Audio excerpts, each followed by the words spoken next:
Hello everyone, welcome to UPSC Guides previous year questions analysis for UPSC prelims exam. I am Harshal Patil and we are here to systematically analyze previous year's UPSC prelims questions so that you gain meaningful insights into the past year papers. Let's discuss the questions related to micro topic of preamble. Preamble is one of the most important topic of polity PYQ. बहुत सारे conceptual question, theoretical questions जो preamble में words mention किए हैं उसमें से पूछे जाते हैं. तो let's start with the discussion of preamble related question. The mind of the makers of the constitution of India is reflected in which of the following. तो सिंपल आंसर आपका बन जाता है प्रीएम्बल, क्योंकि आप देखोगे एक्सप्लेनेशन में अगर हम जाए तो preamble of Indian Constitution reflects the mind and philosophy of the makers of the Constitution. इसीलिए प्रीएम्बल को horoscope of the Constitution बोला जाता है. It is the guiding light of the Constitution बोला जाता है. It is the north star of Indian political philosophical thought. वो सारी चीजें जो है it is the road to the minds of the Constitution makers. तो इस तरीके से अलग अलग तरीके से प्रीएम्बल को हम डिस्क्राइब कर सकते हैं. तो from that it outlines the objective, values, vision that guides the framing of the constitution. तो वहां पर क्या दिया है हमारे यहाँ? Sovereignty, socialist, secular, democratic Republic, justice की वैल्यू, लिबर्टी, इक्वालिटी, फ्रेटर्निटी की वैल्यू, ये सारी चीजें वहां पर मेंशन की है. सुप्रीम कोर्ट ने बेरुबारी यूनियन में और केशवानंद भारती केसेस में ये बोला भी है कि understanding the intent of the constitution framer, constitution makers mind अगर आपको जानना है तो आपको प्रीएम्बल देखना पड़ेगा. बाकी ऑप्शन क्यों गलत है? फंडामेंटल राइट्स से, fundamental rights protect individuals freedom but they do not comprehensively reflect the overall intent and the philosophy. Yes, they are very important part of the constitution, but intent and proper philosophy और proper background वो पूरी तरीके से explain नहीं करते. Same goes with DPSPs, because policy guidelines है, constitution makers के mind का वो रास्ता नहीं है. फंडामेंटल ड्यूटीज तो 42nd कॉन्स्टिट्यूशनल अमेंडमेंट से बाद में ऐड की गई है. तो आपका सिंपल आंसर बन जाता है प्रीएम्बल. ओके, प्रीएम्बल के बाद आप देखोगे विच one of the following objective is not embodied in the preamble of the constitution of India. 2017 का, 2017 में ही दो क्वेश्चन पूछे गए. तो आप देखोगे लिबर्टी ऑफ थॉट मेंशन है, लिबर्टी ऑफ एक्सप्रेशन मेंशन है, लिबर्टी ऑफ बिलीफ मेंशन है. तो thought, expression, liberty and belief, इसकी लिबर्टी मेंशन है. इकोनॉमिक लिबर्टी हमारे यहाँ मेंशन नहीं है प्रीएम्बल में. तो प्रीएम्बल को अच्छे से वर्ड बाय वर्ड पढ़ना भी जरूरी है, क्योंकि वहां जाकर हमें कंफ्यूज नहीं होना है. Okay, so the 5 words that are mentioned in the preamble कि किस तरीके की स्टेट होगी, sovereign, socialist, secular, democratic republic, ये 5 वर्ड बहुत इंपॉर्टेंट बन जाते हैं. वी द पीपल इंपॉर्टेंट बन जाता है. Then the values that we want to implement through preamble, वो भी इंपॉर्टेंट बन जाते हैं. ओके, जस्टिस हो, इक्वालिटी हो, लिबर्टी हो, फ्रेटर्निटी हो, ये वैल्यूज भी इंपॉर्टेंट बन जाती है. और जो 26 नवंबर 1949 की जो डेट है वो एक इंपॉर्टेंट रेफरेंस है. तो ये सारी चीजें आपको वर्ड बाय वर्ड पता होनी चाहिए. तो economic liberty, preamble of the Indian constitution explicitly mentions liberty of thought, liberty of expression, belief, liberty of faith and worship also. तो however economic liberty is not specifically mention. तो justice में आप देखोगे justice social, economic, political mention है. Economic liberty such as freedom is not explicitly stated in preamble. तो simple straight forward question पूछे जाते हैं. 2018 का प्रीएम्बल का क्वेश्चन देखते हैं. Which of the following reflects the most appropriate relationship between law and liberty? Liberty का mention कहां पर है? प्रीएम्बल में है हमारे. तो लिबर्टी से रिलेटेड आपने देखा होगा बहुत सारे क्वेश्चन पूछे गए हैं यहां पर. तो यहां पर इफ द लॉज आर, यहां पर क्वेश्चन क्या है? Following reflect the most appropriate relationship. Most appropriate पूछा है, बाकी भी सही हो सकते हैं, लेकिन मोस्ट एप्रोप्रिएट कौन सा है? तो आप देखोगे if laws are, there are more laws, there is less liberty. Not necessarily true है कि कहीं पर ज्यादा लॉज है तो ज्यादा लिबर्टी नहीं है. इस तरीके की कोई बात नहीं होती कि एक आध कंट्री हो सकती कि वहां पर फॉर्मल लीगल इंस्टीट्यूशनल लॉज कम हो लेकिन लिबर्टी भी कम हो. फॉर एग्जांपल कहीं पर थियोलॉजिकल सोसाइटी हो, कहां पर धर्म का राज हो, वहां पर क्या होगा? तो रिटर्न लॉज और वो सारे जो लॉज होंगे वो कम होंगे, लेकिन लिबर्टी भी कम होगी. ओके, तो it is not necessarily true. वो आप देख सकते हो कि जहां पर रिलीजन का पकड़ा है जिस देश में, वहां पर नंबर ऑफ लॉज कम हो सकते हैं. वेस्टर्न यूरोप हो या इंडिया हो या फॉर एग्जांपल यूएसए हो, यहां से लीगल राइट्स, लेकिन वहां की पॉपुलेशन लिबर्टी कम एंजॉय करती है. तो उस तरीके से फर्स्ट स्टेटमेंट आपका गलत हो जाता है. Then if there are no laws there is no liberty. अब यहां पर देखते हैं ये बाजू में रखते हैं, if there is a liberty laws have to be made by the people, इस तरीके का भी कोई रिलेशन नहीं है। If laws are change too often liberty is in danger, ऐसा भी कोई डायरेक्टली नेसेसरीली ट्रू नहीं है। तो मोस्ट लॉजिकल आंसर आपका बन जाता है if there are no laws there is no liberty. क्यों? क्योंकि अगर आप देखोगे फिलोसॉफी में जाओगे, मॉडर्न और सॉरी पॉलिटिकल फिलोसॉफी और political evolution of political thought में जाओगे, लिबर्टी के इवोल्यूशन में जाओगे आप, तो हॉब्स, लॉक, ये जो पॉलिटिकल थिंकर्स है उनके राइटिंग्स में आपको इसकी शुरुआत दिखती है विथ मॉडर्न टाइम्स। तो वहां पर आपको दिखेगा कि अगर लॉज नहीं है तो होगा क्या कि लोग अपने अपना जो एनिमल इंस्टिंक्ट है, तो माइट विल बी राइट, कि लोग खुद की लिबर्टी का वहां पर क्या हो जाएगा, लोग इस्तेमाल नहीं कर पाएंगे और जो पावरफुल है वही लिबर्टी यूज कर पाएगा। तो इसीलिए कि आपको लिबर्टी यूज करने के लिए भी कुछ तो लॉज की जरूरत होती है। तो उस लॉजिक से आपका आंसर भी सही हो जाता है। Okay, without laws society would fall into anarchy and where the strong may dominate the weak leading to loss of true liberty। तो हमें ये अनार्की नहीं क्रिएट करनी है, तो लिबर्टी एंजॉय करने के लिए भी आपको लॉज की जरूरत है। लॉज हो, स्टेट हो, इंस्टीट्यूशंस हो, ये कोई तो पुलिस है, इंस्टीट्यूशन है जो आपके लिबर्टी को प्रोटेक्ट कर रही है, आपको लिबर्टी एंजॉय करने की वो अपॉर्चुनिटी दे रही है। तो लॉ अगर नहीं है तो आप लिबर्टी भी नहीं एंजॉय कर पाओगे। ओके, तो मोस्ट एप्रोप्रिएट, अब इस पर भी डिबेट हो सकती है, लेकिन हमें क्या करना है, जो 4 ऑप्शन दिए थे उसमें से मोस्ट एप्रोप्रिएट आंसर चुनना है। ओके, तो that is B.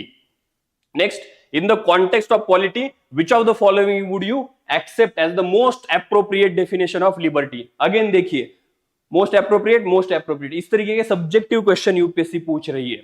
Okay, now यहां पर देखोगे protection against the tyranny of political ruler. Okay, तो मोस्ट एप्रोप्रिएट डेफिनेशन, अब ये डेफिनेशन बन जाती है क्या लिबर्टी की, तो प्रोटेक्शन अगेंस्ट तो नहीं है। एब्सेंस ऑफ रिस्ट्रेंट, यस बोला जा सकता है, बहुत सारे लोगों ने उस टाइम लिखा भी था। एब्सेंस ऑफ रिस्ट्रेंट मतलब क्या है कि कोई आप पर बंधन नहीं है, आप जो मर्जी जी चाहे करना चाहते हो।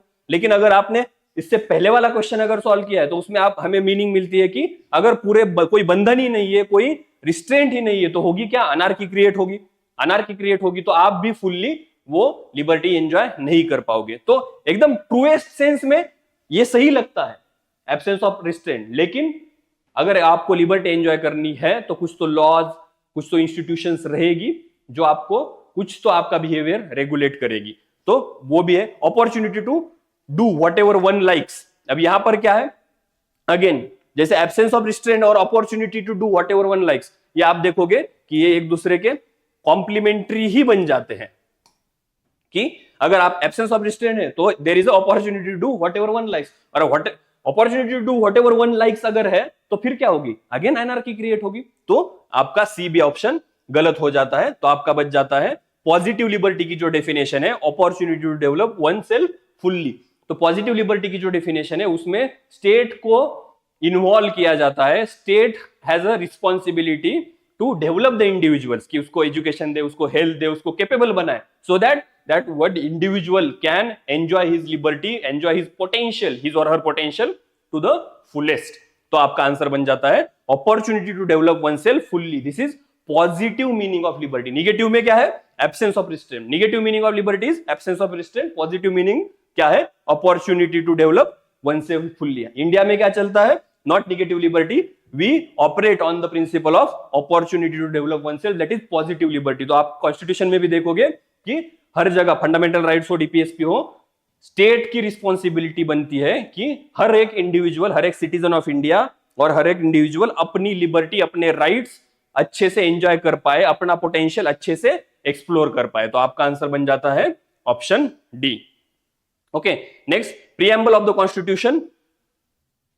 The preamble to the constitution of India is, तो यहां पर प्रीएम्बल पार्ट है या नहीं है, उसका नेचर क्या है, इस रिलेटेड एक क्वेश्चन पूछा गया है। तो आप देखोगे a part of constitution but has no legal effect.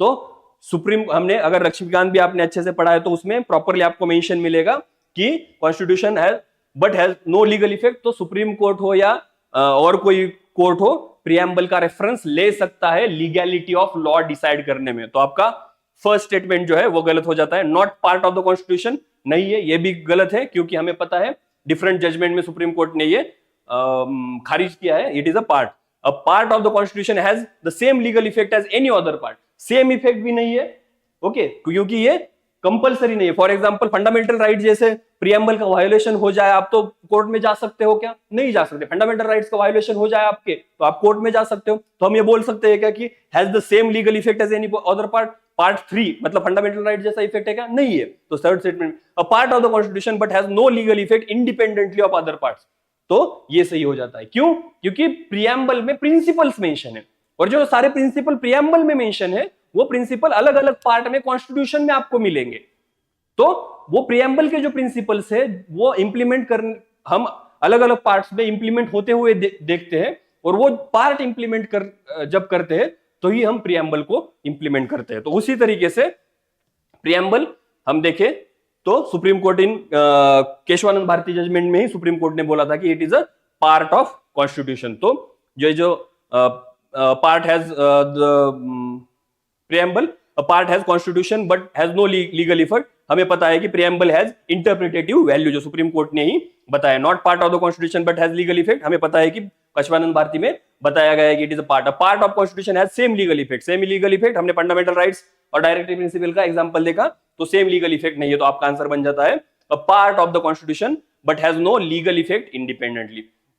आगे जाकर कुछ फास्ट में पुराने क्वेश्चन भी देखते हैं, क्योंकि प्रियम्बल पर अलग अलग लेवल के क्वेश्चन पूछे जाते हैं। थोड़े 5-6 ही क्वेश्चन थे, तो पुराने क्वेश्चन भी मैंने इसमें ऐड कर दिए हैं, तो फास्ट देख लेते हैं। Liberty, equality and fraternity, this inspiration was derived from, तो हमें पता है कि ये सारी चीजें हम फर्स्ट पार्ट में भी आ सकता है, हिस्टोरिकल बैकग्राउंड और मेकिंग में भी, तो हमें पता है ये फ्रेंच रिवोल्यूशन से लिया गया है। प्रियम्बल के टॉपिक में क्यों डाला है? तो लिबर्टी, इक्वालिटी, फ्रेटर्निटी कहां पर मेंशन है? इंडिया के प्रियम्बल में मेंशन है।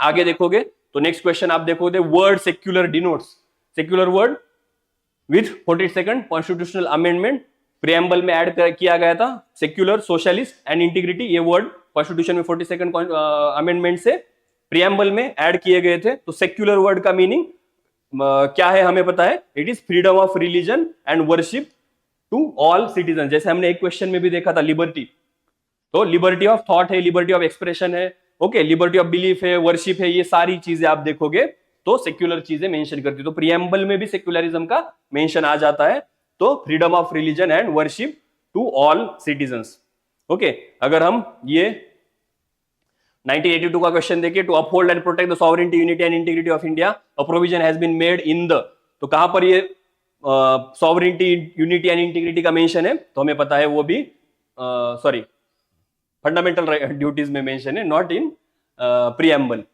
तो ये गलती से यहां पर आ गया है क्वेश्चन, ठीक है, कोई इश्यू नहीं है।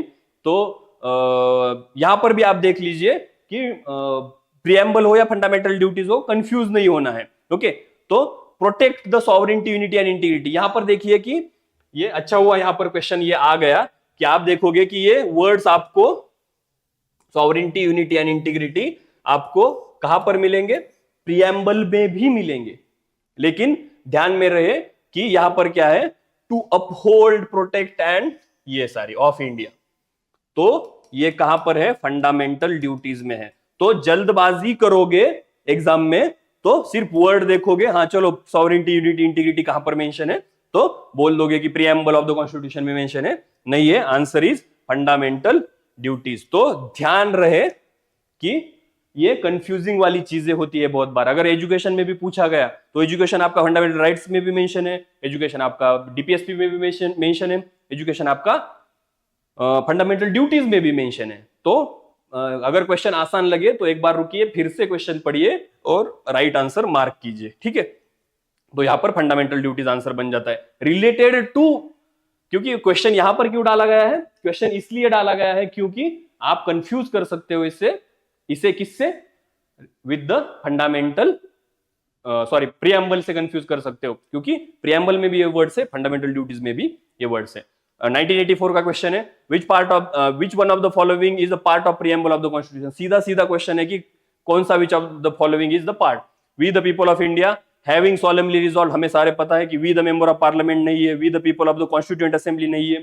तो ये कहां से आती है authority? We the people of India having solemnly resolved to constitute India into a sovereign, socially secular, democratic republic and hereby adopt in act, ये सारी चीजें। तो we the people of India, not the members of parliament or not the people of constituent assembly, we the people of India, we are giving this constitution to ourselves। तो ये भी एक question आपका preamble का बन जाता है। Economic justice as one of the objectives of the Indian constitution has been provided. तो हमें पता है इकोनॉमिक जस्टिस आपका कहां कहां मेंशन है, तो प्रियम्बल में इकोनॉमिक जस्टिस मेंशन है। पॉलिटिकल जस्टिस और पॉलिटिकल राइट्स रादर कहां पर मेंशन है? फंडामेंटल राइट्स में। और economic and social justice again कहां पर मेंशन है आपका? तो डीपीएसपीज में मेंशन है। तो आपका आंसर यहां पर देखिए, economic justice as one of the objectives of Indian constitution has been provided in the preamble and directive principle. Preamble and fundamental rights में है क्या? प्रियम्बल में है, लेकिन आपका फंडामेंटल राइट्स में नहीं है, क्योंकि यहां पर पॉलिटिकल राइट्स है, पॉलिटिकल डेमोक्रेसी एस्टेब्लिश करते हैं fundamental rights. Okay, fundamental rights नहीं है, हमें पता है। डायरेक्टिव प्रिंसिपल्स है, प्रियम्बल, फंडामेंटल राइट, डायरेक्टिव तीनों में नहीं है, क्योंकि फंडामेंटल राइट में नहीं है। अब यहां पर बी ऑप्शन क्यों सही होता है? प्रियम्बल में तो मेंशन है ही और डायरेक्टिव प्रिंसिपल में ही मेंशन है इकोनॉमिक जस्टिस। तो आपका आंसर बन जाता है बी। ओके, तो इस तरीके से आपके प्रियम्बल रिलेटेड एक 10-12 जो क्वेश्चन अब तक पूछे गए हैं वो खत्म हो जाते हैं। ओके।